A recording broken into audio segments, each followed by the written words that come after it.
Internal ত্রিভুজ মানে এটা অ্যাড করে দেব, ঠিক আছে? Internal bisector theorem.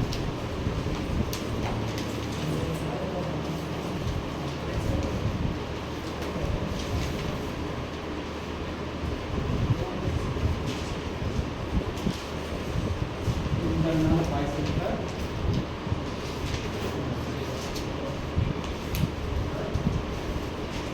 so heading the internal bisector theorem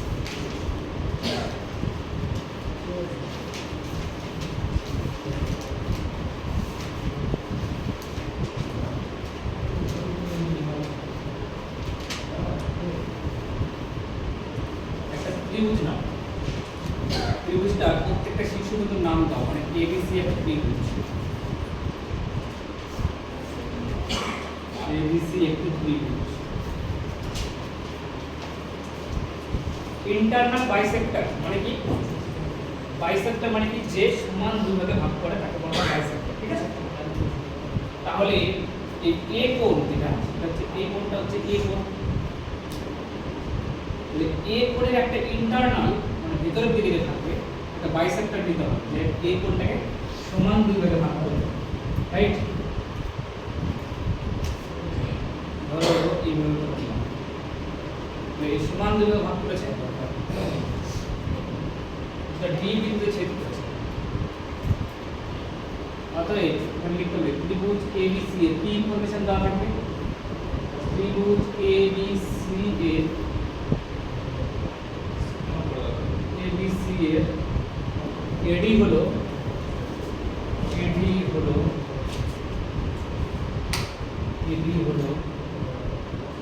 কোণ A এর internal bisector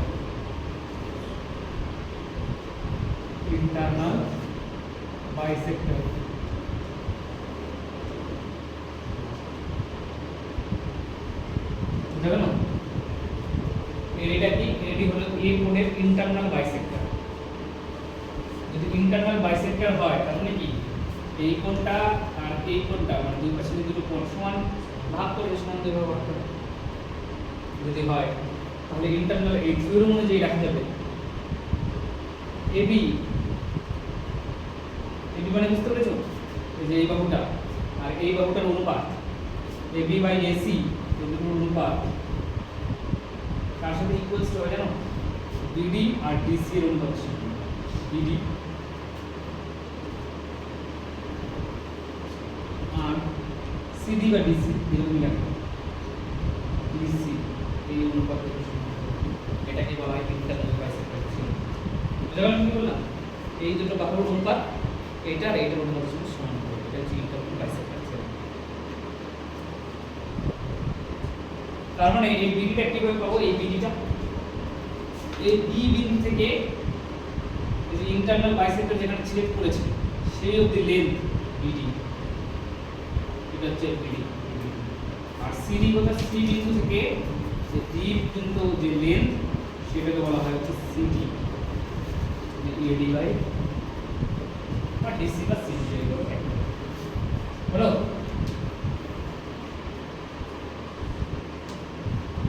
তাহলে ইন্টারনাল বাইসেক্টর থিওরেম এটা একটা ইম্পর্টেন্ট থিওরেম আর একটা হেডিং দেওয়া নিচে আশা করি বুঝে গেছো কি বলতে চাইছি আর একটা হচ্ছে external bisector theorem external bisector theorem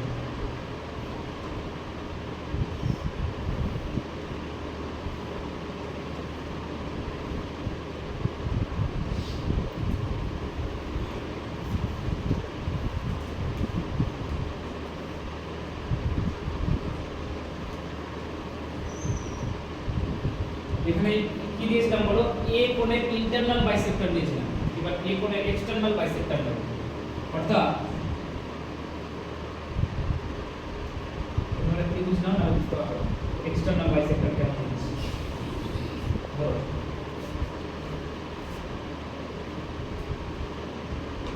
এটা হলো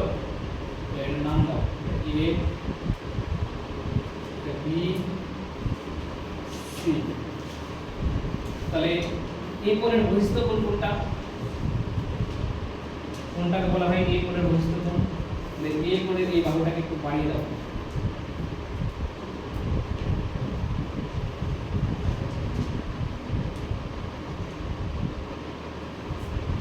তাহলে বহিস্থ কোণ কোনটা বলা হয়? এইটা। এবারে এমন একটা সরলরেখা টানতে হবে যেটা হচ্ছে এই বহিস্থ কোণের বাইসেক্টর, অর্থাৎ এইটা মনে হলো বহিস্থ কোণের বাইসেক্টর।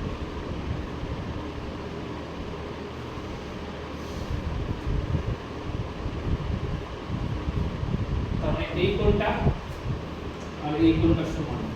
আর সাপোজ মনে করো এটা ডি বিন্দু ছেদ করেছে,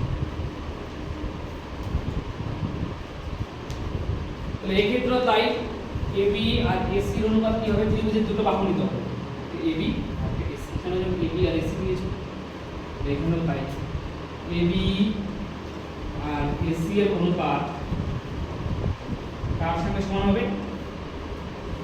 এখানে যখন বি বিন্দু থেকে শুরু করে ইন্টারনাল বাইসেক্টর অবধি গেছে, তাহলে এখানেও বি বিন্দু থেকে শুরু করে ইন্টারনাল বা এক্সটারনাল বাইসেক্টর অবধি মানে ডি অবধি পুরোটাই বি। তারপরে কি করেছি? এটা থেকে সি বিন্দু থেকে এই দূরত্ব নিয়েছে এটা, তাহলে এখানেও সি বিন্দু থেকে এই দূরত্ব নিয়েছি। এটা হচ্ছে এক্সটারনাল বাইসেক্টর, একই জিনিস, শুধু এটা বাইরে। বুঝতে পারছো কি পারছো? দুটোর উপর কোশ্চেন পরীক্ষায় আসে। বেশ কয়েকটি ইম্পর্টেন্ট এবং কঠিন অঙ্ক আজকে পাবো। যে সবাই ইন্টারনাল বাইসেক্টর থিওরাম আর এক্সটারনাল বাইসেক্টর থিওরাম প্রথম অঙ্কটা করার চেষ্টা করো। অন্তঃসমদ্বিখণ্ডক মানে ইন্টারনাল বাইসেক্টর, অন্তঃসমদ্বিখণ্ডক।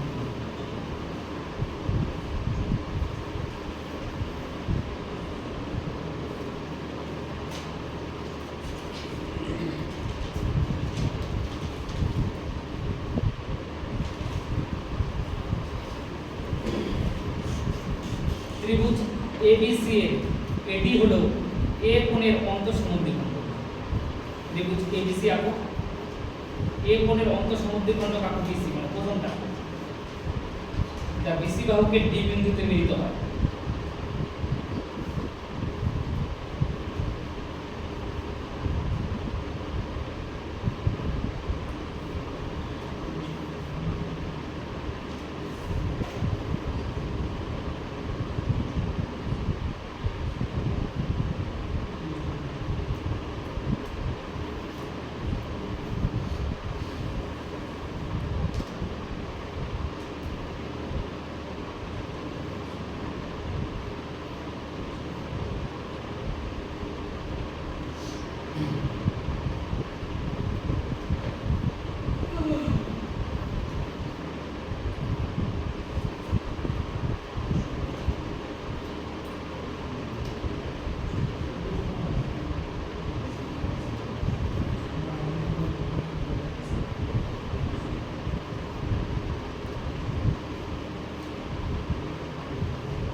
বুঝেছে?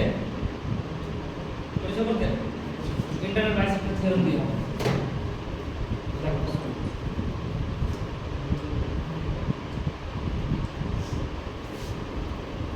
এটা মনে করো ত্রিভুজ এবিসি, এটা এ, এটা বি, এটা সি। এবার এডি হলো এ কোণের অন্তঃসমদ্বিখণ্ডক। অন্তঃসমদ্বিখণ্ডক মানে কি? এ কোণ এটা, এর অন্তঃসমদ্বিখণ্ডকটাকে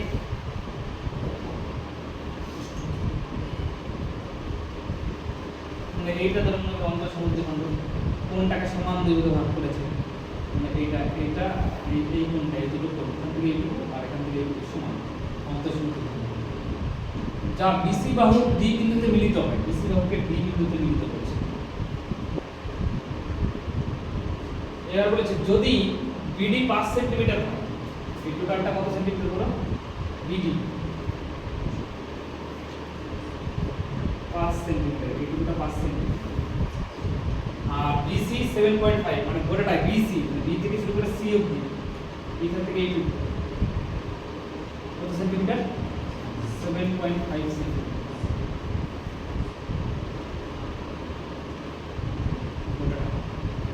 তাহলে বলেছি এবি আর এসি অনুপাত। তাহলে তোমরা কেবলই শিখেছো এবি আর এসি অনুপাত কি হয় বলো। এবি এসি অনুপাত দেখো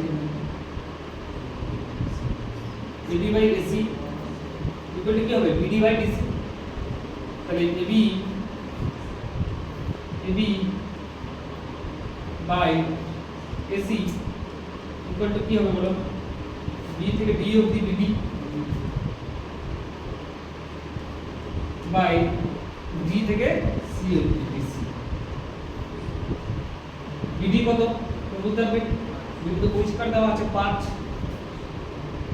আর ডিসি কত বের বলতে পারবে।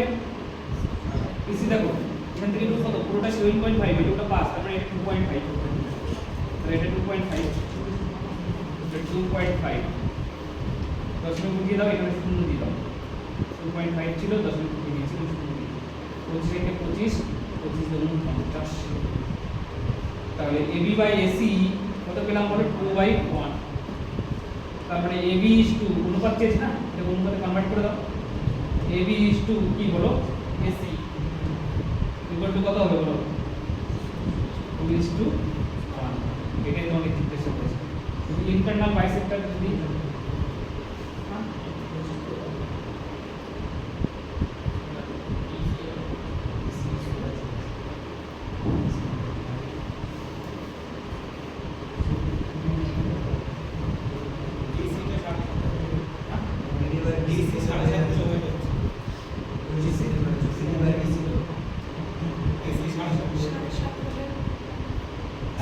কেন 7.5 হবে থিওরিতে তাই লেখা আছে থিওরিতে লেখা আছে বিডি বাই ডিসি এখানে তাই লিখতে হবে বিডি বাই ডিসি এটাই উত্তর হবে।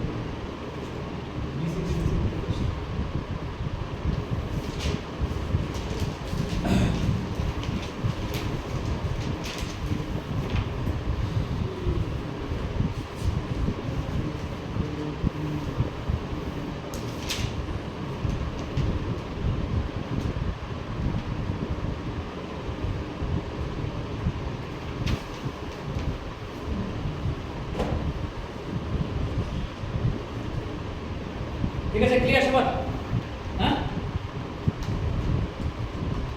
না এটা এবার ছবিটা এঁকে দেওয়া আছে সুন্দর সুবিধা হবে।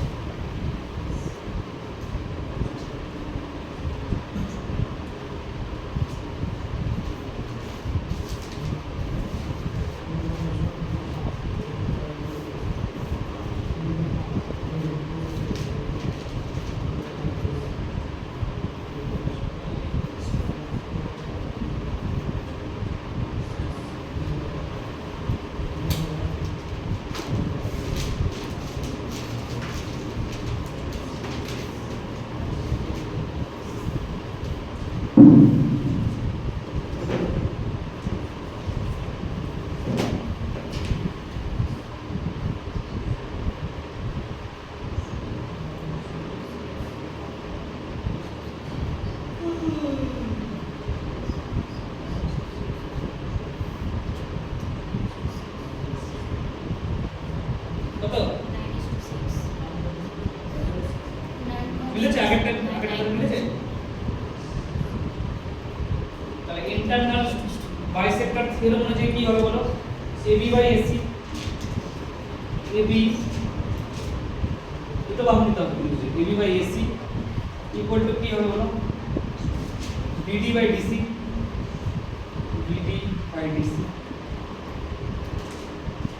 এবি কত বলো এবি হচ্ছে 8 এসি কত বলো x আর বিডি কত বলো 5 এটা কত বলো 6। তাহলে এখান থেকে যদি বের করো 5x ইকুয়াল টু কত হচ্ছে বলো 48 এই x ইকুয়াল টু কত হচ্ছে বলো 48 বাই 5 5 9 45 আর 3 0 5 6 30 9.6।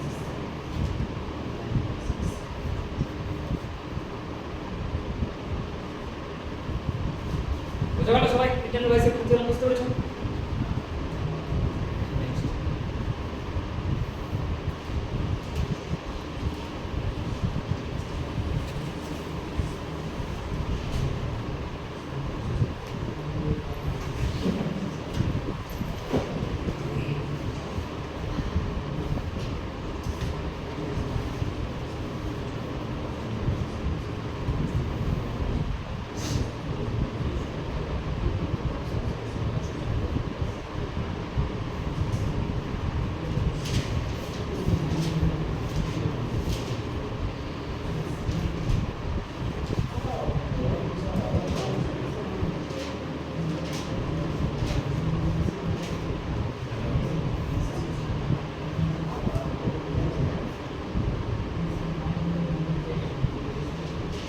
সদৃশ্য ত্রিভুজ কি জিনিস? আগের দিন বুঝিয়ে দিয়েছিলাম, বলো সদৃশ্য ত্রিভুজ কি জিনিস? আগের দিন বলেছিলাম না ত্রিভুজকে সদৃশ্য ত্রিভুজ কখন বলা হয়? দেখে না যারা আসেন, ধরো আমি বললাম এটা আর এইটা দুটো ত্রিভুজ সদৃশ্য, দ্যাট মিন্স ABC ত্রিভুজ ABC আর DEF এই দুটো ত্রিভুজ যদি সদৃশ্য হয়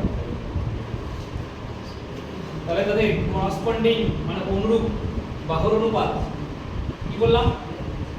তাদের বাহুর অনুপাত মানে এদিক থেকে যদি AB নাও এদিক থেকে DE নাও অনুরূপ বাহু হয়ে গেল, এদিক থেকে যদি AC নাও এদিক থেকে যদি DF নাও তাহলে অনুরূপ বাহু হয়ে গেল, এদিকে BC আর এখানে EF এদের অনুপাত, দ্যাট ইজ বাহুর অনুপাত প্রথম ত্রিভুজের বাহু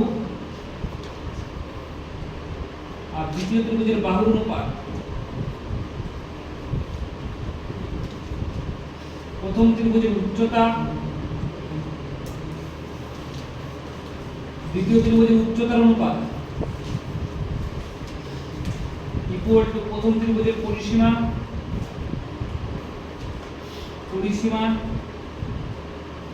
আর দ্বিতীয় ত্রিভুজের পরিসীমার অনুপাত কি হবে বলো দেখি? সমান। এর আগের দিন বলেছিলাম, অর্থাৎ আমি যদি লিখি AB by DE AC by DF বুঝতে পারছো? BC বাই EF এগুলো সব অনুপাত কি হয় বলো? সমান হয় সদৃশ্য। আর উচ্চতার অনুপাতও সেম হয়, পরিসীমার অনুপাতও সেম, ঠিক আছে? আর এগুলো যদি স্কয়ার করো তাহলে বাহুকে প্রথম ত্রিভুজের বাহুকে স্কয়ার করে দিলাম আর দ্বিতীয় ত্রিভুজের বাহুটাকেও স্কয়ার করে দিলাম আর প্রথম ত্রিভুজের উচ্চতাটাকে স্কয়ার করে দিলাম, তাদের স্কয়ারের সমান হবে, বাহু যদি সমান তাহলে স্কয়ারের সমান, স্কয়ার উচ্চতাও সমান হবে। যে এটা সবসময় কি হবে? ক্ষেত্রফলের সঙ্গে সমান। প্রথম ত্রিভুজের ক্ষেত্রফল আর দ্বিতীয় ত্রিভুজের ক্ষেত্রফলের সঙ্গে সমান, সবসময় মাথায় রাখবে। সদৃশ্য যদি ক্ষেত্রফলের সঙ্গে সমান, বুঝা গেল আমি কি বললাম? আচ্ছা, এখানে ক্ষেত্রফল দেওয়া আছে, তার মানে উচ্চতার স্কয়ার এটা দ্বিতীয় ত্রিভুজের উচ্চতার স্কয়ার। তাহলে যদি উচ্চতার অনুপাত বের করতে হয় তাহলে 81 রুট করলে কত হবে বলো? 9 আর 225 রুট করলে কত হবে বলো? 15। তাহলে ফার্দার কাটাকাটি করা যাচ্ছে, দেখো 3 × 9 3 হচ্ছে, তাহলে উচ্চতার অনুপাত কত হবে বলো? যদি কোনো কারণে ক্ষেত্রফল দেওয়া থাকে, তোমাকে যদি বাহু কিংবা উচ্চতা জানতে চাই তুমি স্কয়ার রুট করে দেবে, ঠিক? আর যদি বাহু দিয়ে দেওয়া থাকে, ধরো আমি বললাম প্রথম ত্রিভুজের বাহু 3 আর দ্বিতীয় ত্রিভুজের বাহুর অনুপাত 4 3:4, তাহলে ক্ষেত্রফলের অনুপাত কত? 9:1। বুঝতে গেল? স্কয়ার বুঝতে পেরেছো কিনা? হ্যাঁ, আগের দিন বলেছি যে উচ্চতার অনুপাত। এটা খুবই ইম্পর্টেন্ট অঙ্ক, এগুলো বারবার প্র্যাকটিস করতে হবে, তাহলে তোমাদের মনে থাকবে। এটা তো সহজ, দুটি সমদ্বিবাহু ত্রিভুজের শীর্ষকোণ সমান, তাদের ক্ষেত্রফলের অনুপাত 9:16, তাদের উচ্চতার কোণ অনুপাত কত হবে বলো? ক্ষেত্রফল থাকলে সেখান থেকে যদি উচ্চতা বলে কিংবা বাহু বলে, উচ্চতা যাই বলুক আর বাহু বলুক, তাহলে কত হবে বলো? 3:2। এখানে বলেছে না সেক্ষেত্রে তাদের উচ্চতার অনুপাত কত? তাহলে উত্তর হলো কত বলো 3:4। যদি বলতো বাহুর অনুপাত কত, তাও 3:4ই হতো। কেন? কারণ বাহুর অনুপাত আর উচ্চতার অনুপাত সমান। বুঝা গেল?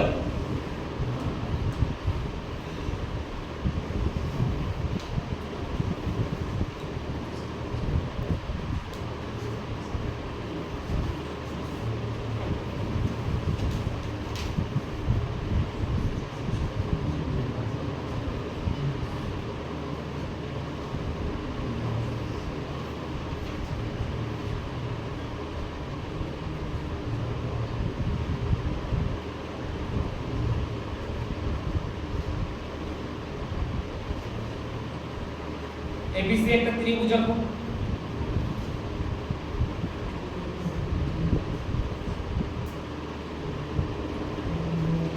ঠিক আছে, এবিসি ত্রিভুজ।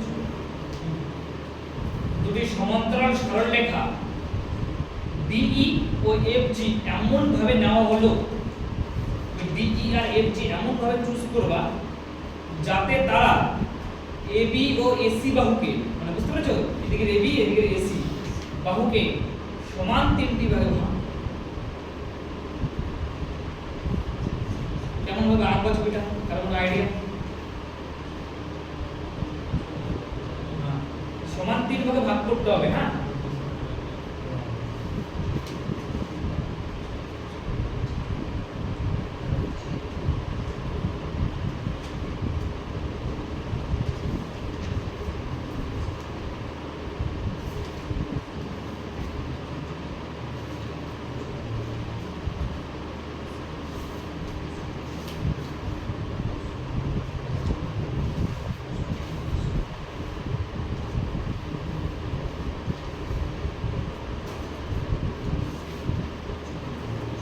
ছবিটা কেমন ভাবে আঁকবা, আঁকতে পেরেছো কেউ? এমন ভাবে নাও, দেখো ছবিটা পুরোপুরি ঠিকঠাক আঁকা লিখবে।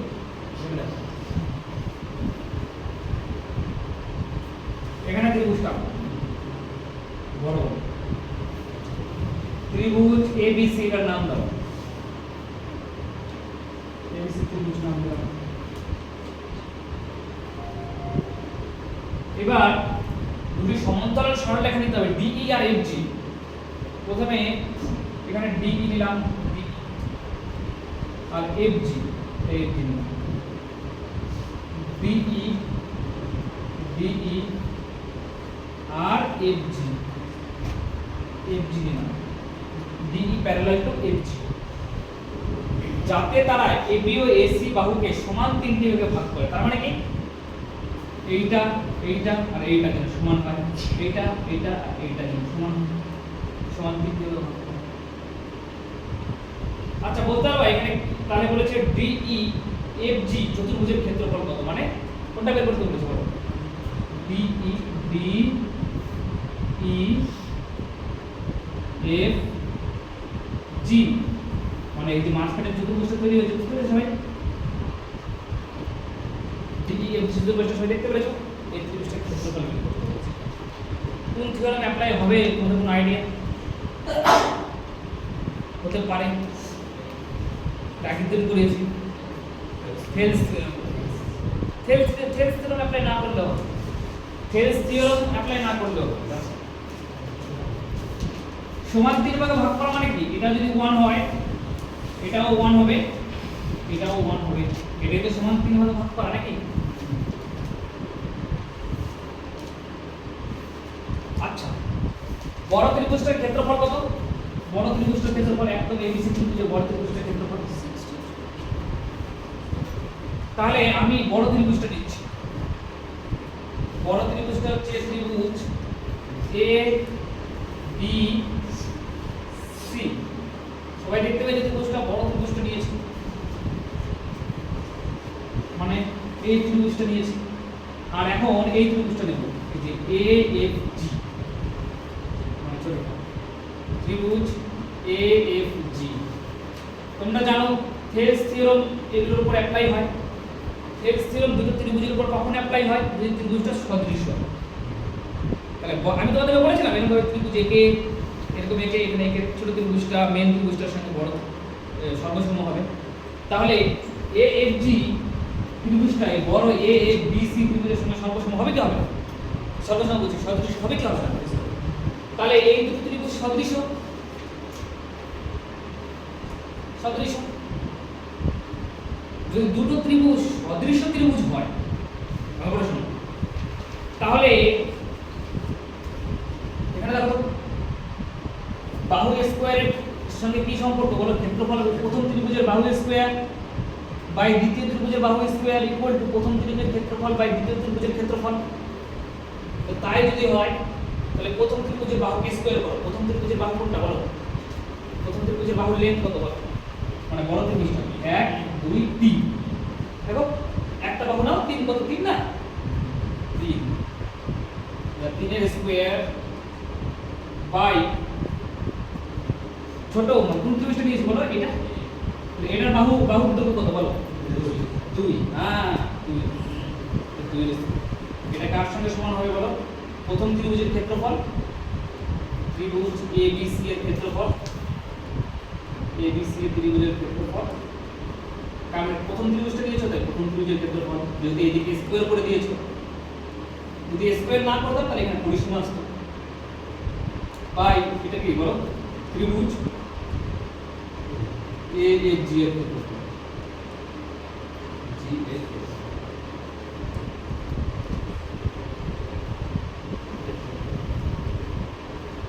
তাহলে দেখো এটা মানে 9, এটা মানে 4। ত্রিভুজ ABC এর ক্ষেত্রফল কত বল? দেওয়া আছে 63। আর ত্রিভুজ AFG এর ক্ষেত্রফল তুমি বের করতে চাইছো, ত্রিভুজ AFG এর ক্ষেত্রফল কত হবে বলতে পারবে? 7 9 63। তাহলে ত্রিভুজ AFG এর ক্ষেত্রফল কত বলো? 28 বর্গ একক। তাহলে আমি কোন ত্রিভুজের ক্ষেত্রফলটা পেয়ে গেছি বলো দেখি? বলতে হবে কোন ত্রিভুজের ক্ষেত্রফল পেয়েছি? এই যে ত্রিভুজের ক্ষেত্রফল পেয়েছি কত বলো? এই ত্রিভুজের ক্ষেত্রফল পেয়েছি কত বলো? এবার AFG ত্রিভুজের ক্ষেত্রে আর এই দুটো ত্রিভুজের উপর সদৃশ ইউজ করি। আবার নিচে লাগো, তোমরা নিচে লাগো। আবার আমরা জানি কোনো একটা বড় ত্রিভুজটা এবারে AFG কনসিডার করলাম, তার সঙ্গে তার মধ্যে থাকা ছোট ত্রিভুজটা সদৃশ হবে, আগের দিন বলে দিয়েছি ADE সদৃশ হবে, ত্রিভুজ ADE সদৃশ হবে। সদৃশ যদি হয় তাহলে প্রথম ত্রিভুজের বাহুর স্কয়ার, প্রথম ত্রিভুজটা মানে বড় ত্রিভুজ AFG এর বাহুটা কত বলো? 2 এর স্কয়ার বাই ভিতরের ছোট ত্রিভুজটার বাহুটা কত বলো? 1 স্কয়ার। এটার ক্ষেত্রফল কেবলই বের করেছে AFG এর কত বলো? 28। আর ছোট AD এর ক্ষেত্রফল তুমি বের করতে চাইছো ছোটটা, তাহলে দেখো 4/1 ইকুয়াল টু 28 বাই ত্রিভুজ ADE, 4 সাথে 28, তাহলে ত্রিভুজ ADE কত বলো? ADE মানে কত বলো? 7। তাহলে এবার আমি কি পেয়ে গেলাম? তাহলে আমি এই ত্রিভুজটা পেয়ে গেলাম কত বলো? এই ত্রিভুজটা কত পেলাম বলো? 7 একক বর্গ একক। আর বড় ত্রিভুজটা কত পেয়েছিলাম বলো? 28 বর্গ একক। তাহলে এই AFG থেকে যদি তুমি ছোট ত্রিভুজটাকে বাদ দাও তাহলে তো পড়ে থাকবে এইটা। তাহলে ওটা কত হবে বলো তো দেখি? কত হবে বলো? 28 থেকে 7 গেলে কত থাকবে বলো? 21। হ্যাঁ 20 নম্বর। তাহলে অতএব মাঝখানে যে ত্রিভুজটা মানে চতুর্ভুজটা তৈরি হয়েছে, মাঝখানে যে চতুর্ভুজটা তৈরি হয়েছে বন্ধুগণ, মাঝখানে কত তৈরি হয়েছে বলো? চতুর্ভুজ তৈরি হয়েছে না? চতুর্ভুজ চিহ্ন দাও। চতুর্ভুজ DEFG এটার ক্ষেত্রফল, এর ক্ষেত্রফল কত হবে বলো? 28 - 7 = 21 বর্গ। পরীক্ষা আসবে, খুব ইম্পর্টেন্ট।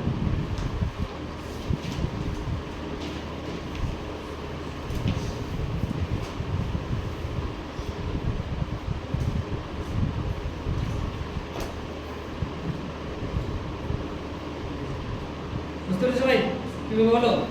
হ্যাঁ, বাড়ি থেকে 4-5 বার প্র্যাকটিস করতে হবে, বুঝতে পেরেছো? নাহলে বুঝতে পারবে না। শর্টটা হয়ে গেছে তো, আলটিমেটলি টুকে রাখো, বাড়ি থেকে 3-4 বার প্র্যাকটিস করবা কিভাবে বলো। আশা করি এর আগের দিন যদি ক্লাস করে থাকো তাহলে এটা বুঝতে খুব একটা অসুবিধা হবে না। এবার প্রয়োজন প্র্যাকটিস করবে তো ঠিক হয়ে যাবে। হ্যাঁ,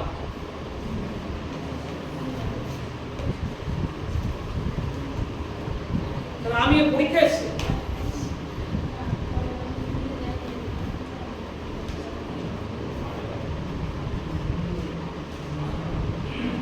এটা সহজ আছে, এটা বুদ্ধি খাটালে পেরে যাবে। প্রথম ত্রিভুজটার বাহু বাই দ্বিতীয় ত্রিভুজটার বাহু সমান হবে। দুটো ত্রিভুজ আছে, একটা এলএমএন দেখতে পাচ্ছ সবাই,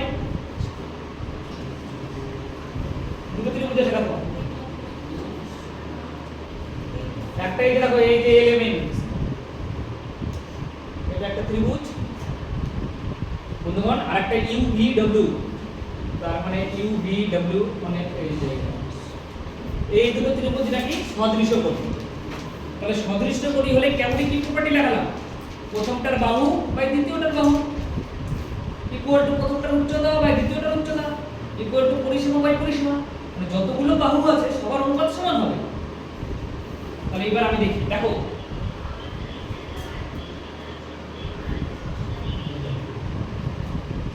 এটা দেওয়া আছে না, এটা দেওয়া আছে কত বলো, এটা 7, এটা 7 দেওয়া আছে না, আর এটা কত দেওয়া আছে বলো? তাহলে প্রথমটার বাহু অনুরূপ বাহু নিতে হবে। প্রথম ত্রিভুজের 7টা যেরকম জায়গায় আছে, পরের ত্রিভুজের 28টা যেন সেই জায়গায় থাকে। তাহলে প্রথম ত্রিভুজের ক্ষেত্রে এম এম যে বাহুটা আছে অনুরূপ বাহু পরের ত্রিভুজের কোনটা? ভিডব্লিউ। হ্যাঁ, ভিডব্লিউ অনুরূপ বাহু, কারণ তারা একই পজিশনে আছে। আর এখানে কোনটা চেয়েছে? এস। এস কোনটা বলো? এলএম, এই যে এটা এলএম, তার অনুরূপ বাহু নাও তুমি পরের ত্রিভুজটা থেকে, কোনটা হবে বলো? ইউভি। বুঝতে পারছো? অনুরূপ বাহুটা নিতে হবে। অনুরূপ মানে কি? ওর যে জায়গায় আছে তোমার হচ্ছে সেই জায়গায়। তাহলে এমএন, এমএন কত বলো? এমএন 7, ভিডব্লিউ কত বলো? 28, এলএন কত বলো? এস, ইউভি কত বলো? 32। 7 দিয়ে কাটো, 7 একে 7, 4 7 28, 4 দিয়ে কাটো, 4 8 32। তাহলে অতএব এস ইকুয়াল টু কত বলো?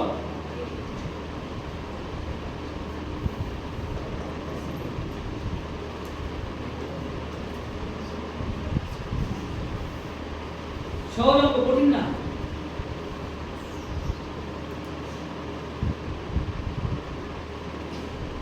যে কোশ্চেনটা তুমি করতে চাইছো সেই কোশ্চেনটা যদি তুমি না দেখে থাকো পরীক্ষায় পারবে না। সুতরাং এগুলো সব প্র্যাকটিস করবে, এগুলোর মধ্যে থেকেই আসবে শিওর। জিওমেট্রিতে কোশ্চেন থাকলে আমি যা যা পড়াচ্ছি এগুলোর মধ্যে থেকে আসবে। আর কোঅর্ডিনেট যা যা করে দিচ্ছি তার মধ্যে থেকেই আসবে, একটা বাইরে কোশ্চেন আছে। তবে এটা মনে পরীক্ষা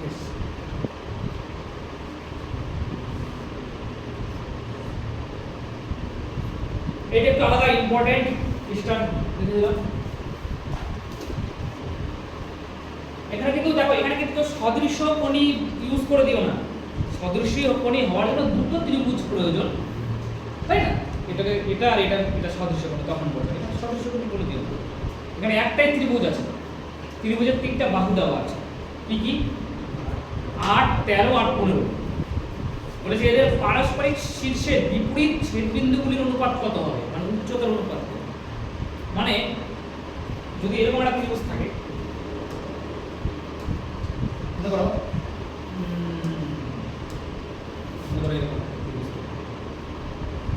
মনে করো সাপোজ মনে করো এটা 8, এটা 13, বলেছে তাই যদি হয় এদের পারস্পরিক শীর্ষে বিপরীত ছেদবিন্দুগুলির উচ্চতা কত? মানে এখান থেকে এটার উচ্চতা একবার বের করতে হবে, এই উচ্চতা বের করতে হবে, এই উচ্চতা বের করতে হবে, এই তিনটা অনুপাত। আমরা জানি একটা ত্রিভুজের তিন রকম উচ্চতা থাকে। নিচ থেকে যদি তুমি দেখো এটা একটা উচ্চতা, এদিক থেকে যদি দেখো এটা উচ্চতা, তিনটা বাহু থেকে তিনটা উচ্চতা না, ওই তিনটা উচ্চতা মানে তিনটা শীর্ষবিন্দু থেকে তিনটা উচ্চতা থেকে এই তিনটার অনুপাত।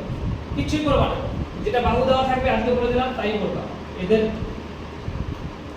মানে কি বলে সেটাকে বিপরীত রেশিও বের করে দেওয়া, সেটা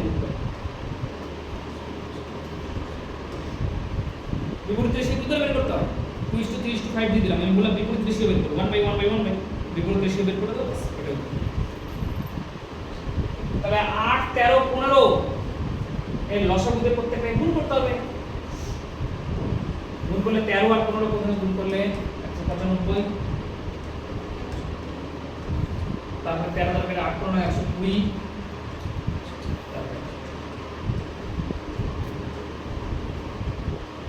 8 13 15 লসাগু 8 13 8 গুণ 13 গুণ 15 প্রত্যেকটার সঙ্গে লসাগু গুণ করে দাও, দেখো এটাই আছে।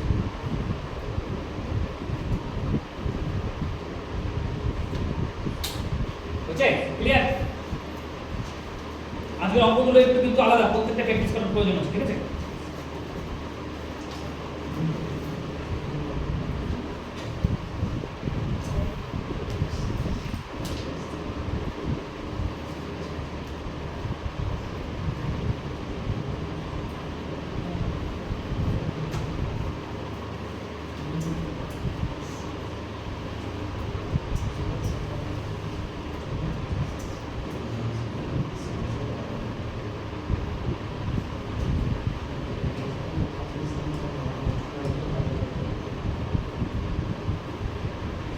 সবাই এডিং দাও, ঠিক আছে? এখন নিয়ে আসতে হবে।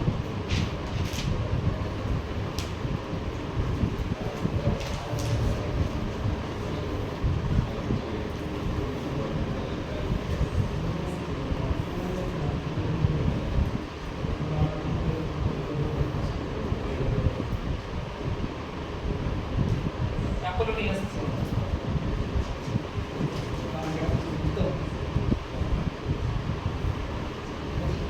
AP বলে দিলাম, APO double LO A9S,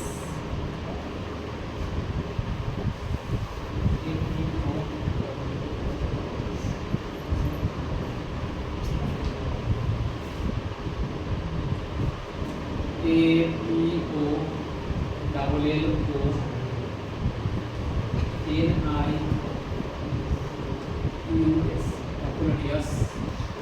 অ্যাপোলোনিয়াস বিজ্ঞানীর নাম, ম্যাথমেটিক্সের জন্য অ্যাপোলোনিয়াসের থিওরেম, ঠিক আছে? ওর থিওরেম, তার জন্য এত পেজ ব্যবহার করতে হয় না। তোমার বই ইওর, ঠিক আছে, রতনের বই, রতন বুক সেরকম অ্যাপোলোনিয়াস বিজ্ঞানীর থিওরেম, অ্যাপোলোনিয়াসের থিওরেম, ঠিক আছে?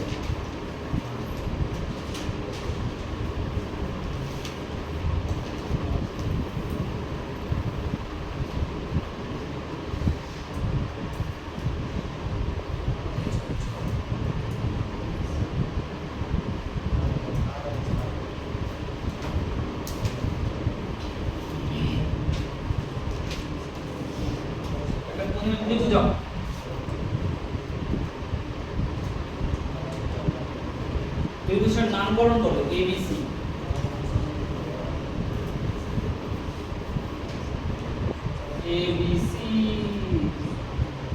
ABC নামকরণ করো। আচ্ছা, মধ্যমা কাকে বলে? মধ্যমা কাকে বলে? না, মধ্যমা কাকে বলে? বর্গকেন্দ্র তো মধ্যমাগুলো যে বিন্দুতে মিলিত হয়, তিনটা মধ্যমা আছে, মধ্যমাগুলো যে বিন্দুতে মিলিত হয় সেই বিন্দুটার নাম বর্গকেন্দ্র। আমি তোমাকে বললাম মধ্যমাটাই কাকে বলে, মানে কোন একটা সরলরেখা সমান দৈর্ঘ্য ভাগ করে তাকে সরলরেখা। আচ্ছা, তাহলে প্রত্যেকটা শীর্ষবিন্দু থেকে একটা করে এই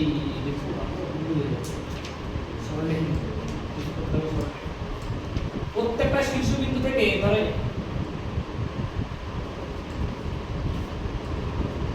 প্রত্যেকটা শীর্ষবিন্দু থেকে এমন ভাবে একটা সরলরেখা টেনে নেব, যারা কি করবে বলো? এইটাকে সমান দৈর্ঘ্য ভাগ করবে। তাহলে সেটাকে কি বলে দিতে পারবো বলো? আমি কি বলতে পারবো বলো? মধ্যমা বলতে পারবো। এডিটা মধ্যমা, সেরকম ভাবে বি বিন্দু থেকেও একটা টানা যাবে, সেটাও একটা মধ্যমা হবে। সি বিন্দু থেকে একটা টানা যাবে, সেটাও একটা মধ্যমা হবে। তাহলে একটা বিন্দুতে তিনটা মধ্যমা হয়। আমরা শিখেছিলাম আগে মধ্যমাগুলো যে বিন্দুতে মিলিত হয় তার নাম ভরকেন্দ্র। কি এটা তোমাদের কমন কোশ্চেন। এবার ধরো এ বিন্দু থেকে তো জেনেছি, তার জন্য এই মধ্যমাটার নাম দিলাম এম ফর মিডিয়ান, আর এই মধ্যমাটার নাম দিলাম এম এ, মানে লেন্থ যেটা হলো লেন্থটার নাম হচ্ছে এম। ধরো এটির তো একটা লেন্থ আছে, ধরো 5 সেমি 6 সেমি স্কেল দিয়ে মাপলে, সেটার নাম দিলাম এম এ, মানে এ বিন্দু থেকে টানা মিডিয়ান এম এ। সেরকম বি বিন্দু থেকে কোনো মিডিয়ান টানলে সেই মিডিয়ানটার নাম কি দেবো বলো, এম বি। বুঝা গেল কি বললাম? এবার দেখো এরকম ত্রিভুজ হয়, দেখো ত্রিভুজ এ বি সি এর, ত্রিভুজ এ বি সি এর, এ বি সি ত্রিভুজ এ বি সি এর হলো এম এ মধ্যমা হলে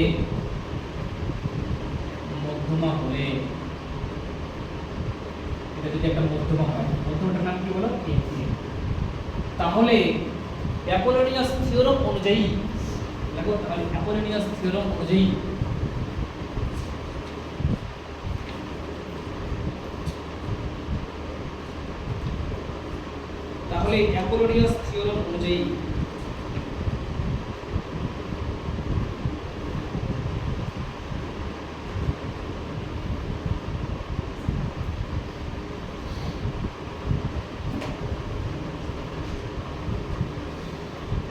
তাহলে এটা কি, এটার নাম কি বলো, এর লেন্থ কত বলো, এম এ, ঠিক আছে।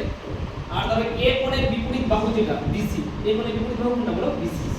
তাহলে এ কোণের বিপরীত বাহু, তাহলে এটা লেন্থ মনে করলাম হচ্ছে আমি এ, এটা লেন্থ এ, এটা লেন্থ বি কোণের বিপরীত বাহু মানে এটা লেন্থ মনে করলাম বি।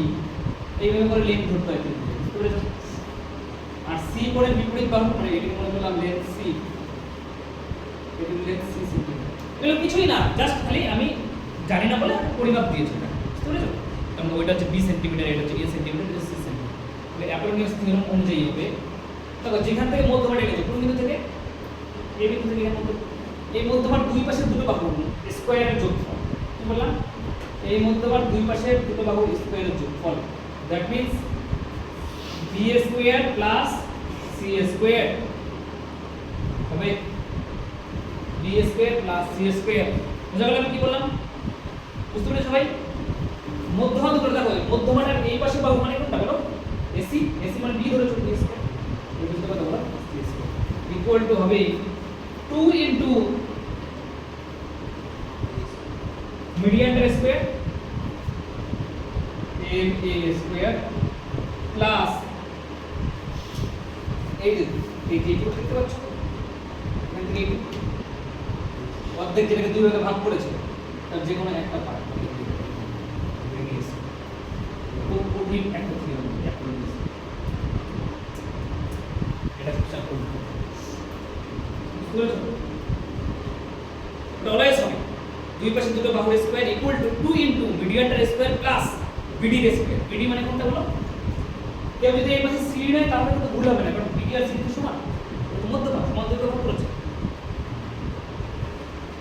আচ্ছা তোমাদের এটা বুঝে দিয়ে থাকো, তাহলে আমি বি বিন্দু থেকে মধ্যমাটা টানছি, হ্যাঁ দেখে তোমরা বলতে পারবে। মনে করো আমি এই মধ্যমাটা টানলাম, তাহলে বি বিন্দুতে মধ্যমাটা গেছি, তাহলে এটার নাম দিলাম এম বি মধ্যমাটা। তাহলে বলো তো অ্যাপোলোনিয়াস থিওরাম অনুযায়ী কি হবে? হ্যাঁ তাহলে কি হবে, এই মধ্যমার দুই পাশে দুটো বাহু a square plus b square 2 into মধ্যমাটা mb স্কয়ার প্লাস যেমন একটা ছোট এসি না, এটা দেখো কোন কোনটা বিন্দু চেক করা হয়, ডি ই বিন্দুতে চেক করা হয়, মানে a স্কয়ার কিংবা c স্কয়ার, যেগুলো আমরা এখানে বিডি টা নিচে শুধুমাত্র দেখো অর্ধেক দিয়েছি, তাহলে এখান থেকে অর্ধেক কত বলো, হ্যাঁ ইসি যাই হোক, এগুলো হচ্ছে অ্যাপোলোনিয়াস থিওরাম। যদি এদিকের মধ্যমার ক্ষেত্রে ধরো এখানে এমসি যদি নাম দেই এটাকে এমসি, তখন যখন মধ্যমা পেয়েছি তখন এগুলো পড়লে তোমরা বুঝতে পারতে না কিছু, তখন কঠিন লাগতো বিষয়টা, ঠিক আছে? তার জন্য এখন কঠিন জিনিস যেগুলো সেগুলো অ্যাড করা এমসি স্কোয়ার। তাহলে এটার ক্ষেত্রে ব্যবহার করতো এই এমসি বলতে পারতো এই পাশে বি এই পাশে বি, তাহলে a square plus b square 2 into mc square. আর দেখো mc টাকে কাকে দুই ভাগে ভাগ করেছে, f0 df প্লাস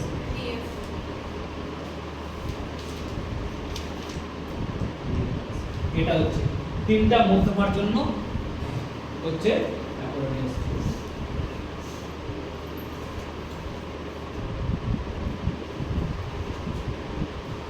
হচ্ছে অ্যাপোলোনিয়াস থিওরেম দেখে নাও কেন।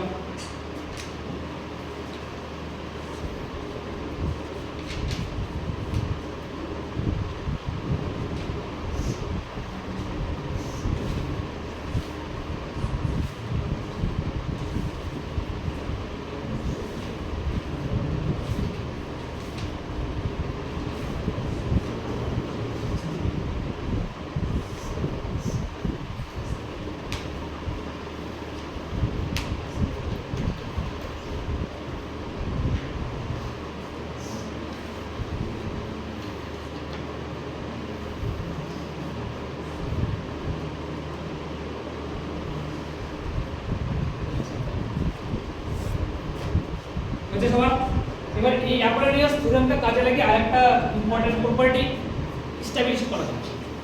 অ্যাপোলোনিয়াস থিওরেমকে কাজে লাগিয়ে একটা ইম্পর্টেন্ট প্রপার্টি এস্টাবলিশ করা যায়।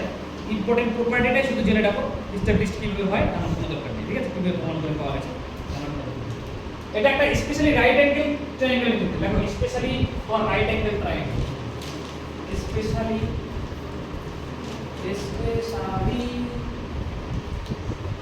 ফর রাইট অ্যাঙ্গেল ট্রায়াঙ্গেল মানে কি সমকোণী ত্রিভুজের ক্ষেত্রে, বুঝতে পেরেছো? রাইট অ্যাঙ্গেল মানে কি সমকোণী ত্রিভুজের ক্ষেত্রে, আর right angle triangle, right angle triangle specially for right angle ট্রায়াঙ্গেলের ক্ষেত্রে একটা ইম্পর্টেন্ট প্রপার্টি এস্টাবলিশ করা যায়।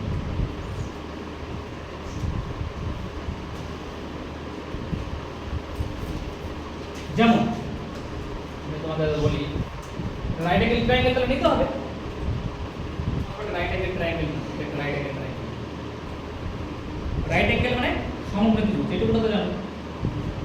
ধরো এটা a ত্রিভুজ, এটা b বাহু, b কোণে সমকোণ আছে,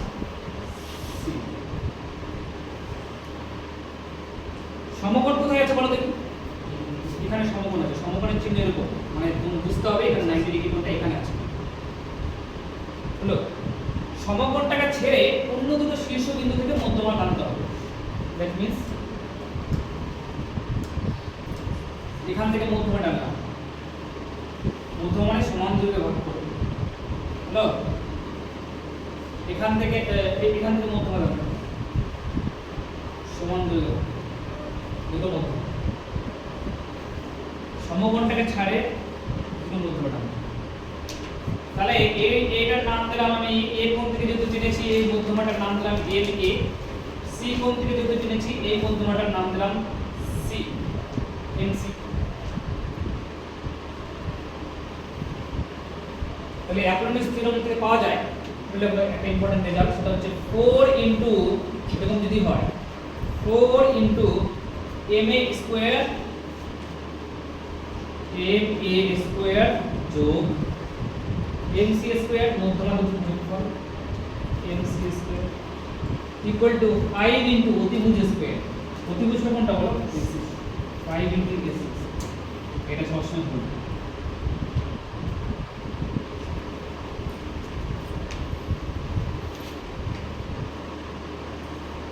এটা সবসময় ভুল করো সবসময়, বুঝতে পেরেছো কি বললাম? 4 into m a square plus mc square. এখন তোমাকে এটা মুখস্থই রাখতে হবে, সবাই মুখস্থই রাখে, এটা প্রমাণ করার তো আসলে অপেক্ষা যে প্রমাণ করে রাখা হবে যেটা হয়, ঠিক আছে? জিওমেট্রি মানে এটা না তুমি যদি তিনটা কোণের সমষ্টি 180 ডিগ্রি বললাম, দুটো কোণ একটা কোণ কত, জিওমেট্রি এই যে চলে যায়, বুঝতে পেরেছো? m into 4 into m square plus n square equal to 5 s s, ঠিক রাইট? এবার আমরা অ্যাপোলোনিয়াস থিওরেম বুঝে গেছো সবাই? এটাও বুঝে গেছো সবাই? এটাও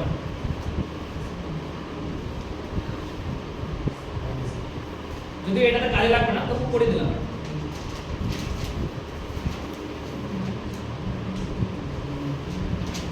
দেখো এখানে কি বলেছে,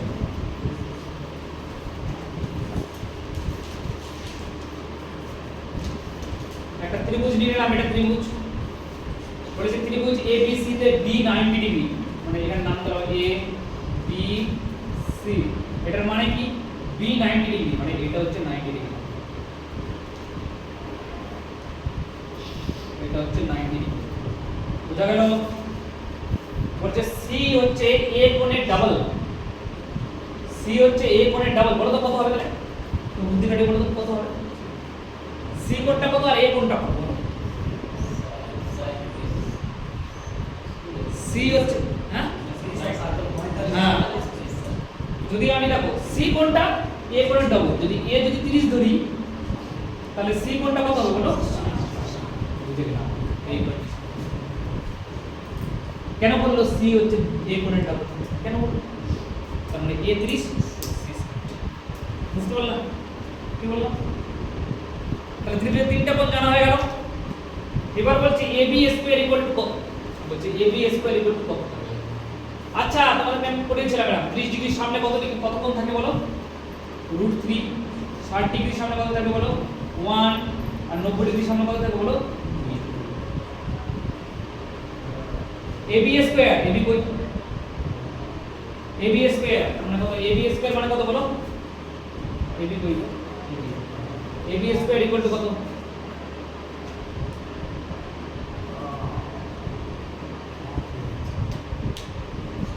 ঠিক আছে তো 60 ডিগ্রি সামনে, ও সেট ভুলে গেল, 60 ডিগ্রি সামনে 1 থাকে, 30 ডিগ্রি সামনে 1, 60 ডিগ্রি সামনে √3।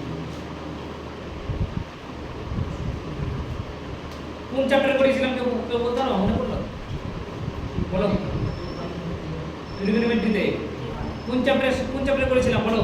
Height and distance. মনে পড়েছে না? মনে পড়লো না? দাও মনে না পড়লে দেখে নেবা।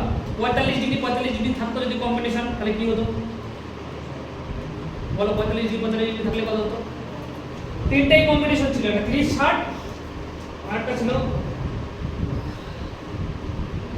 45 ডিগ্রি, এখানে 45 ডিগ্রি, এখানে 45 ডিগ্রি, এটা তো 90 ডিগ্রি বটে, তাহলে কি থাকবে বলো? 45 ডিগ্রি সামনে 1, 45 ডিগ্রি সামনে 1 আর 90 ডিগ্রি সামনে 2। আর একটা ছিল বলো, যদি এখানে 15 ডিগ্রি থাকে আর এখানে যদি 75 ডিগ্রি থাকে, তাহলে 15 ডিগ্রি সামনে √3 - 1, 75 ডিগ্রি সামনে √3 + 1 আর 90 ডিগ্রি সামনে 2। তিনটা কম্বিনেশন অলওয়েজ মুখস্থ করে রাখতে হবে, হলো? তাহলে এখন আমাদের এটা কাজে লাগবে তাই না? এটা কাজে লাগছে এই কম্বিনেশনটা। এখান থেকে দেখো বলো তো কি হবে? AB স্কয়ার কত হবে? AB স্কয়ার মানে কত বলো? AB স্কয়ার মানে 3, তাহলে AB স্কয়ার মানে কত বলো? √3 তার স্কয়ার, AB মানে √3 না, √3 স্কয়ার কত বলো? 3। আচ্ছা AB যদি 3 হয়, এবার আমার দরকার কি? এটা কার সঙ্গে সমান বলো? BC এর স্কয়ার কত বলো?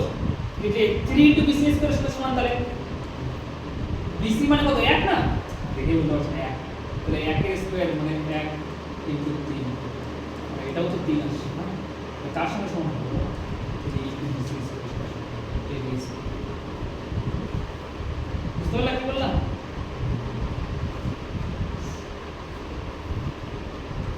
2 * AC স্কয়ার করলে কত হবে?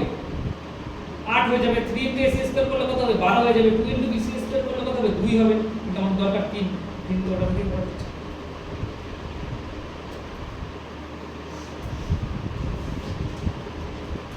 হচ্ছে ক্লিয়ার? পরে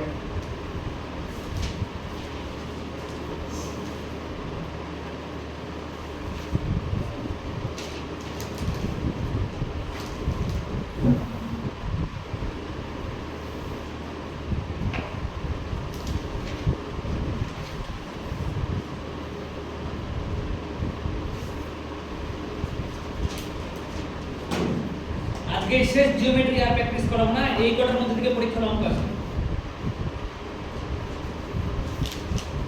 বুঝতে পেরেছো কি বললাম? পড়াবো না, নতুন কিছু নাই, আর সব একদম পুরোটি সব শেষ করে দিয়েছি। বাইসেপ যদি 1% 2% যদি বাকি থাকে কোশ্চেনের সঙ্গে আসে তো বলে দেবো, বলে প্র্যাকটিস করতে ঠিক।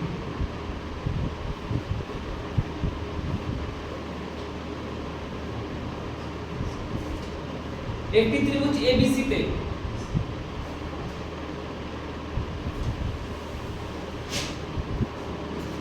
AB plus BC 12, BC plus CA 14, CA plus AB 18, CG এর মেন এসে চেষ্টা করো।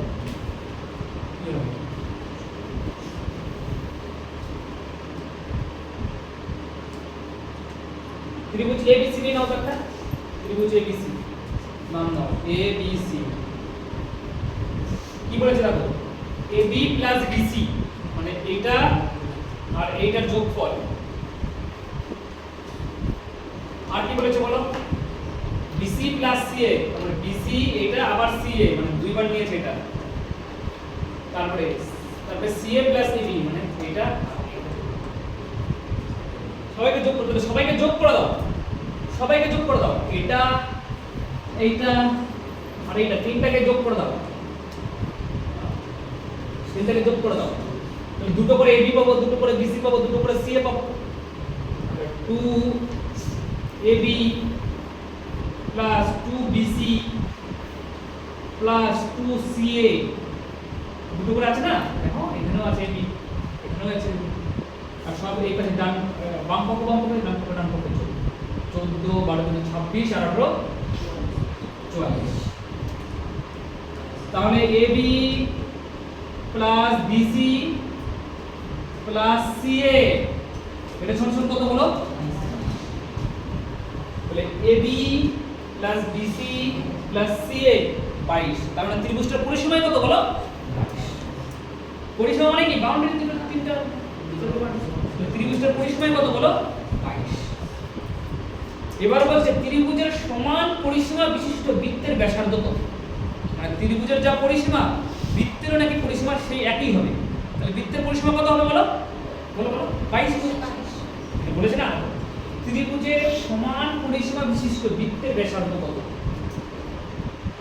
তাহলে ত্রিভুজের পরিসীমা যদি 22 হয় তাহলে বৃত্তেরও পরিসীমা 22। যে বৃত্তের কথা আমরা বলছে, দাদা এটা কোথায় বৃত্ত, বৃত্ত দেখতে পাচ্ছেন, আরে এমন একটা বৃত্ত আছে যার পরিসীমাটা নাকি এর পরিসীমার সঙ্গে সমান। তাহলে ওই বৃত্তটার পরিসীমা কত বলো, পরিসীমা কত বলো, পরিসীমা কত হবে বলো, 22। বৃত্তের পরিসীমা যদি 22 হয় তাহলে বলো বৃত্তের ব্যাসার্ধ কত, অঙ্ক করতে শুরু করবা 2 পাই r = 22। বৃত্তের পরিসীমা সূত্র 2 পাই r 2 * 22 7 × আরে 44 হলে 7 হয়, তাহলে 22 হচ্ছে 7/2। তোমরাও পড়ছো না, আমরা পড়েছিলাম কি পড়িনি, যে কোনো বৃত্তের ব্যাসার্ধ যদি 44 হয়, কোনো বৃত্তের পরিসীমা যদি 44 হয়, ব্যাসার্ধ 7 হয়, 88 হলে 14 হয়। তাহলে এখন যদি কমে যায় অর্ধেক, ব্যাসার্ধ অর্ধেক কমে যাবে 7/2। এমনি তো এত কম টাইমের মধ্যে মানুষ এত কিছু সলভ কিভাবে করে বলো। তাহলে এটাকে সলভ করতে হতো 2 পাই r = 22। যদিও সলভ করাও খুব একটা দেরি হবে না, বৃত্তের পরিসীমা 2 পাই r = 22 মানে আমি বলবো না। তাহলে এটা কত হয়ে গেল বলো, 7।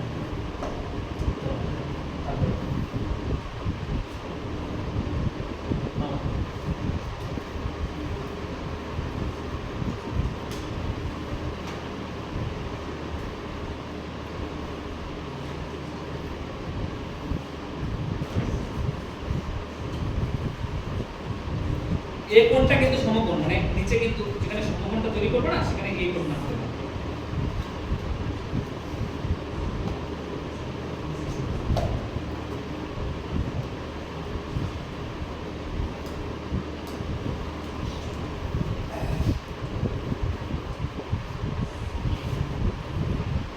ABC, তাহলে এখানে A দি দাও, এখানে B দাও, এখানে C দাও। কেন? কারণ ওরা বলে দিয়েছে ত্রিভুজ ABC এর A কোণ সমকোণ, সমকোণ মানে 90 ডিগ্রি। বুঝা গেল আমি কি বললাম, সমকোণ মানে 90 ডিগ্রি। তাহলে বিএল এবং সিএম দুটি মধ্যমা। আচ্ছা, বি থেকে একটা মধ্যমা টানতে হবে, বি থেকে বিএল সিএম দুটো মধ্যমা, বিএল এবং সিএম দুটি মধ্যমা, এবং বিসি 5 প্রতিভুজটা 5 দিয়ে দিয়েছে 5, বিএল এর মান দিয়ে দিয়েছে, সিএম এর দৈর্ঘ্য কত, সিএম এর দৈর্ঘ্য কেবলই সূত্রটা শিখেছি, বলো দেখি তো কি হবে, তো বুঝতে পারছেন জানা থাকে সূত্রটা কেবল এটা কত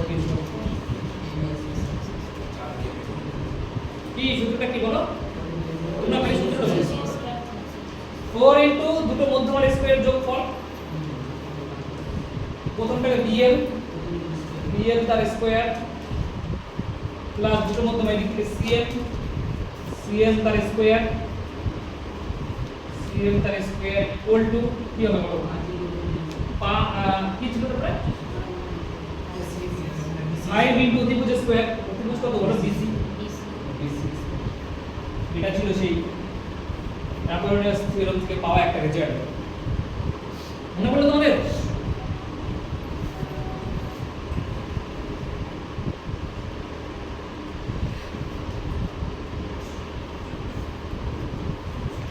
জীবনে করতে পারবে না যদি এটা জানা না থাকে।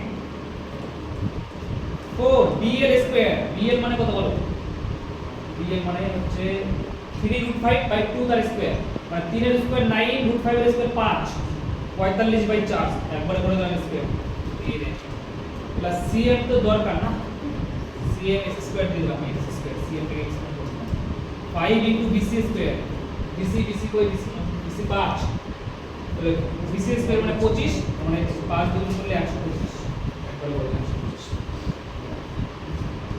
ক্যালকুলেশন বুঝতে পেরেছো? হ্যাঁ, এবার 4 দিয়ে গুণ করে দেই প্রত্যেকটাকে, 4 দিয়ে গুণ করলে 45, 4 দিয়ে তারপরটাকে গুণ করলে 4x স্কয়ার ইকুয়াল টু 125। এখান থেকে দেখো সবাই 4x স্কয়ার ইকুয়াল টু 45 বিয়োগ করে দাও এটা থেকে, তাহলে 80, x square equal two 4 × 80, x equal to কত বলো, √20 মানে কত বলো 4 2√5,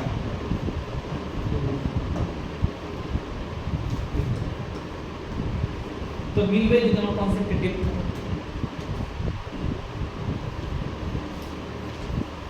বুঝছো কি বললাম? তো দেখো অনেক সহজ জিনিসও আসে পরীক্ষা হলে, অনেক কঠিন জিনিসও আসে পরীক্ষা, ঠিক আছে?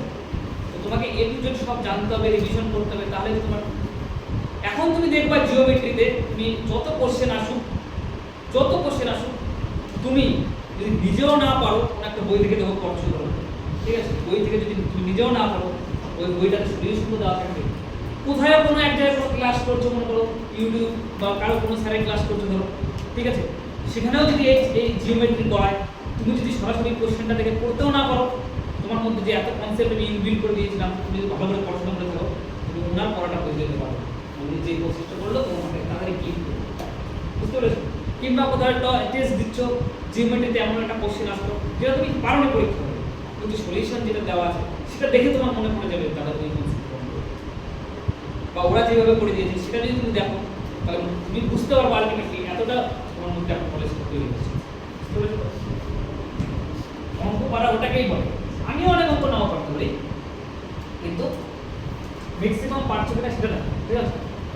সেটা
কোন থিওরেম দিয়ে হয়ে যাবে বলো তো?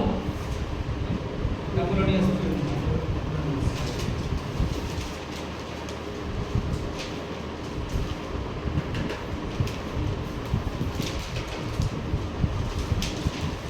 প্রথমে ABC ত্রিভুজের AB 6 AC এরকম ABC ত্রিভুজ আঁকো।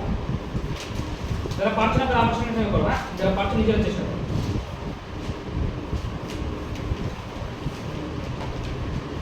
প্রথমে একটা ABC ত্রিভুজ,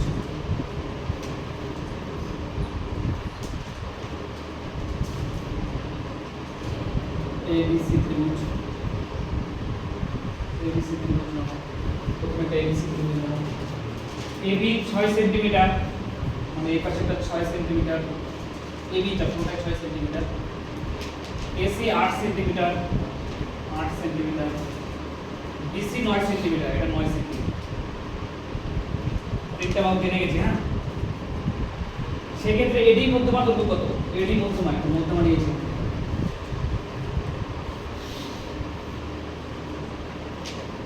AD মধ্যমা দৈর্ঘ্য, AD মধ্যমা।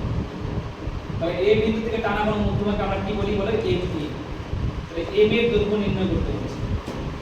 তাহলে অ্যাপোলোনিয়াস থিওরেম অনুযায়ী অ্যাপোলোনিয়াস থিওরেমটা বের করো। থিওরেম অনুযায়ী কি রাখা হয় বলো? যে মধ্যমাটা নেওয়া হয়েছে তার দুই পাশে দুটোর স্কয়ার, তারপরে AB স্কয়ার। যে মধ্যমাটা নেওয়া হয়েছে তার দুই পাশে দুটো বাহু, AC স্কয়ার 2 ইনটু যে মধ্যমাটা নেওয়া হয়েছে সেই মধ্যমাটার স্কয়ার প্লাস মধ্যমাটা যে বাহুটাকে সমান দুই ভাগে ভাগ করেছে তার অর্ধেক দিতে হবে, BD স্কয়ার।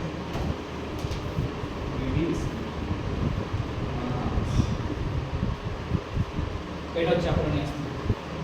তাহলে এটা 36, এটা 64, 36 8 স্কয়ার 64, 2 ইনটু MA স্কয়ার বের করতে হবে, না MA স্কয়ার তুমি x ও লিখে দিতে পারো, MA স্কয়ার। আর এটা কত হবে BD গো? 9/2, 9/2 তার স্কয়ার। এটা অর্ধেক না? 9 পুরোটা তো 9, এটা অর্ধেক। 4.5 নাও, 4.5 নিলে কঠিন হবে ক্যালকুলেশন। তুমি 9/2, 9/2 তার স্কয়ার। এটা 100, দুই এর পাশে নিয়ে আসলে 50। এটা 100 যোগ করে 100 হলো, দুই এর পাশে নিয়ে আসলাম, ভাগ হয়ে গেল 50 হয়ে গেল। MA স্কয়ার প্লাস 81/, কত হলো? 4। 81/4 ওই পাশে নিয়ে আসলাম, MA স্কয়ার 200 থেকে 81 বাদ গেল, তাহলে 119/4। 81/4 পাশে এই পাশে নিয়ে এসে বিয়োগ আবার করা হয়ে গেছে, 119/4। তাহলে MA ইকুয়াল টু কত হবে? a স্কয়ারটাকে ওই পাশে পাঠাও, তাহলে রুট হয়ে যাবে না? রুট ওভার 119 আর নিচে 4 কে করলে কত হবে? ঠিক আছে।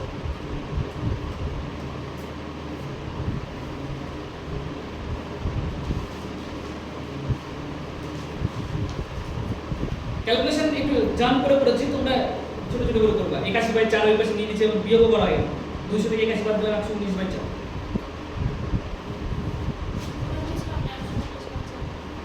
এই দেখো 81/4 টাকা নিয়ে গেলাম না এই পাশে, তাহলে কি কত হলো বলো? 50 মাইনাস 81/4। এবার 4 লসাগু নিলাম, 4 50 এ কত হয়? 200 মাইনাস 81/4। তাহলে এটাকে বিয়োগ করলে কত হবে? এতটুকু জিনিস আমি জাম্প করছি, বুঝতে পেরেছিলাম?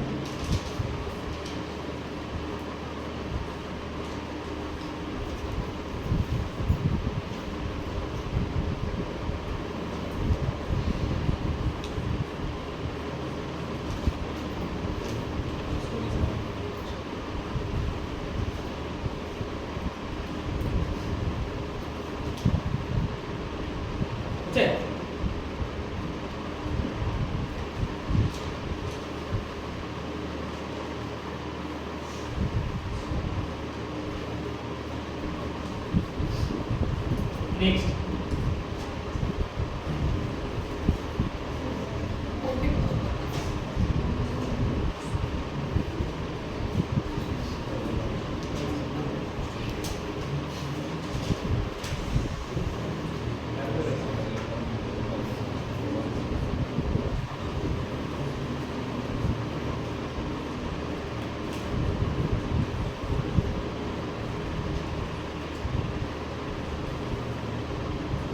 এবার তো তোমাদের গান শুরু হবে রোনে না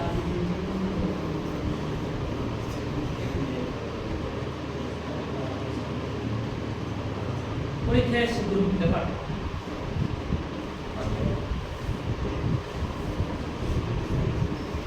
পরীক্ষা না আসলে কোশ্চেনটা আমি দিতাম না ঠিক আছে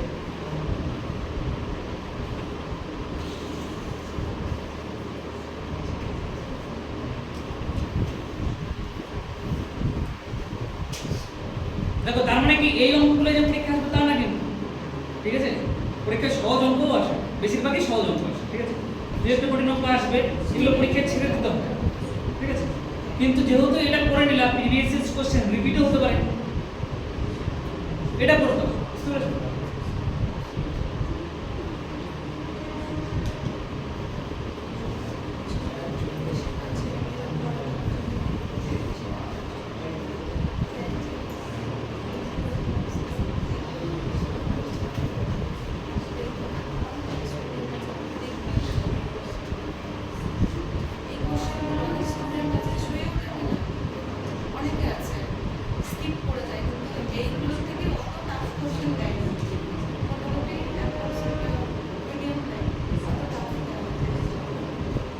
সহজ কোশ্চেন কমপ্লিট হয়ে গেছে না মানে এক্সামের কথা বলছি এক্সামে অনেকে তো করে না না স্কিপ করে যায় কিন্তু যদি করা যায় সেরকম টাফ কোশ্চেন দেয় না শোনো দেখো কে করে আর কে করে ডিপেন্ড করে তার প্রিপারেশনের উপরে বুঝতে পেরেছো ধরো কেউ যদি ভালো প্রিপারেশন নিয়ে থাকে কারো যদি ম্যাথ রিজনিং এগুলো ভালো হয়ে থাকে জিকে পড়তে তো টাইম লাগছে না ঠিক আছে তোমাকে আমার পার্সোনাল এক্সপেরিয়েন্স দিয়ে বলছি আমি একটা অঙ্ক 15 মিনিট ধরে করেছি 15 মিনিট একটা অঙ্ক করে কোশ্চেনটা বুঝছো কোশ্চেন বুঝছো না 15 মিনিট পরে আমি মিলিয়ে দিলাম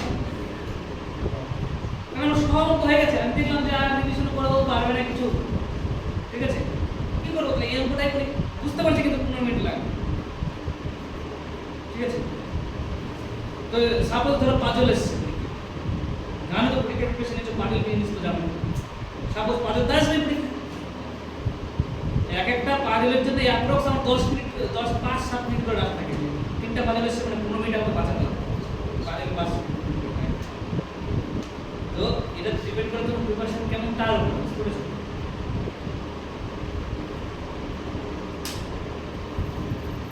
তো যদি এই অঙ্কটা এমন কিছু নেই যতটা তোমরা ভাবছো ঠিক আছে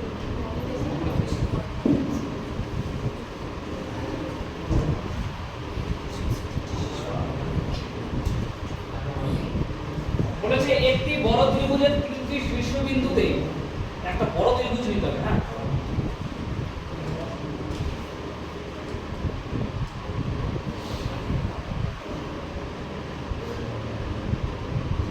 ঠিক আছে একটি বড় ত্রিভুজের তিনটি শীর্ষবিন্দুতে এমন ভাবে তিনটি ত্রিভুজ চিহ্নিত করা হলো যে তার মানে কি তিনটা শীর্ষবিন্দুতে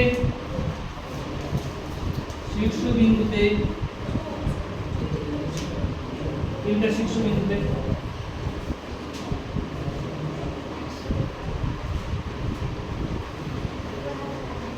তিনটি ত্রিভুজ এমন ভাবে চিহ্নিত করা হলো যে ছোট ত্রিভুজ মানে তিনটা ত্রিভুজ চিহ্নিত করতে হবে তাহলে এখানে মনে করলাম এটা একটা ত্রিভুজ চিহ্নিত করলাম এটা একটা ত্রিভুজ চিহ্নিত করলাম এটা একটা ত্রিভুজ চিহ্নিত করলাম তিনটা ত্রিভুজ তিনটা শীর্ষবিন্দু চিহ্নিত করলাম মানে আঁকলাম বলেছে যে ছোট ত্রিভুজগুলি প্রতিটি বাহু দৈর্ঘ্য আর বড় ত্রিভুজের প্রতিটি অনুরূপ বাহুর দৈর্ঘ্যের 1/4 হয় মানে বুঝতে পেরেছো 1/4 হয় মানে কি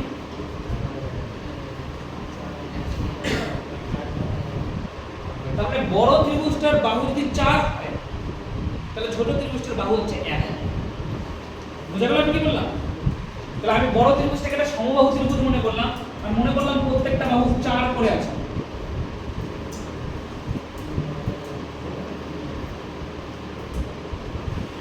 তাহলে ছোট ত্রিভুজটা কত বাহুগুলো কত করে বলো 1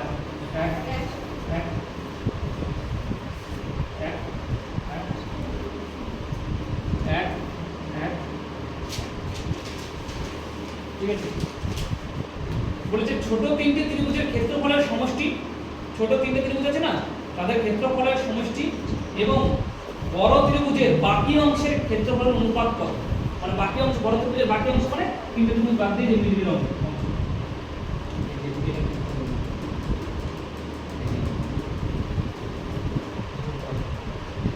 মাঝখানের অংশটা আর ছোট তিনটে ত্রিভুজের ক্ষেত্রফলের সমষ্টি বলেছে না। ছোট তিনটি ত্রিভুজের ক্ষেত্রফলের সমষ্টি এবং বড় ত্রিভুজের বাকি অংশের ক্ষেত্রফলের মধ্যে অনুপাত। বড় ত্রিভুজের বাকি অংশ মানে মিডল অফ পোরশন। এবার ভালো করে ভাবি আগে, আমাকে বলো বড় ত্রিভুজের ক্ষেত্রফল কত? বড় ত্রিভুজের ক্ষেত্রফল কত? ক্ষেত্রফল কত? যেহেতু এটা সমবাহু ত্রিভুজ তুমি মনে করেছো, তাহলে সমবাহু ত্রিভুজের ক্ষেত্রফলের সূত্র কি হয়? √3/4 ইনটু বাহু স্কয়ার। বাহু কত বলো? 4, 4 এর স্কয়ার মানে 16। তাহলে কত হলো বলো? 4√3।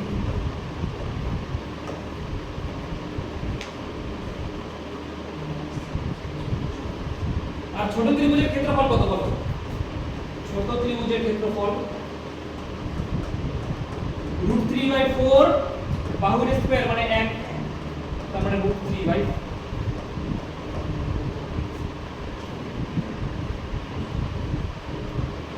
আচ্ছা আমাকে বলো বড় ত্রিভুজ আর ছোট ত্রিভুজের ক্ষেত্রফলের অনুপাতটা এখনই বের করে নিই, তাহলে ক্যালকুলেশনে সুবিধা হবে। বড় ত্রিভুজ আর ছোট ত্রিভুজের ক্ষেত্রফলের অনুপাত এখনই বের করে নিই।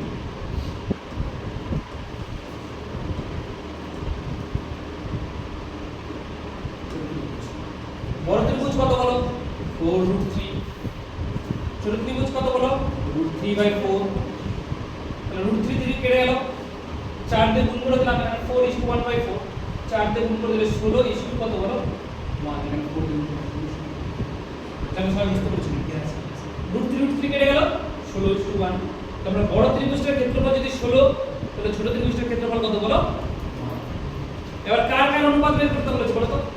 ছোট তিনটি ত্রিভুজের ক্ষেত্রফল, একটা ত্রিভুজের ক্ষেত্রফল 1, তাহলে তিনটা ত্রিভুজের ক্ষেত্রফল 3 ইস্টু বাকি অংশের ক্ষেত্রফল। দেখো পুরোটাই 16 আর তিনটা ত্রিভুজ 3 নিয়ে নিয়েছে, বাকি অংশ কত বলো?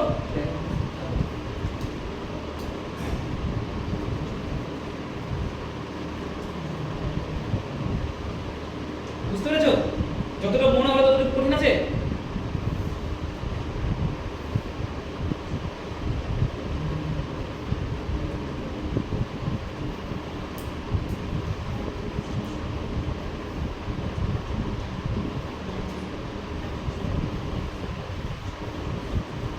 দেখো এগুলো কিন্তু পরীক্ষায় আসে, বুঝতে পেরেছো?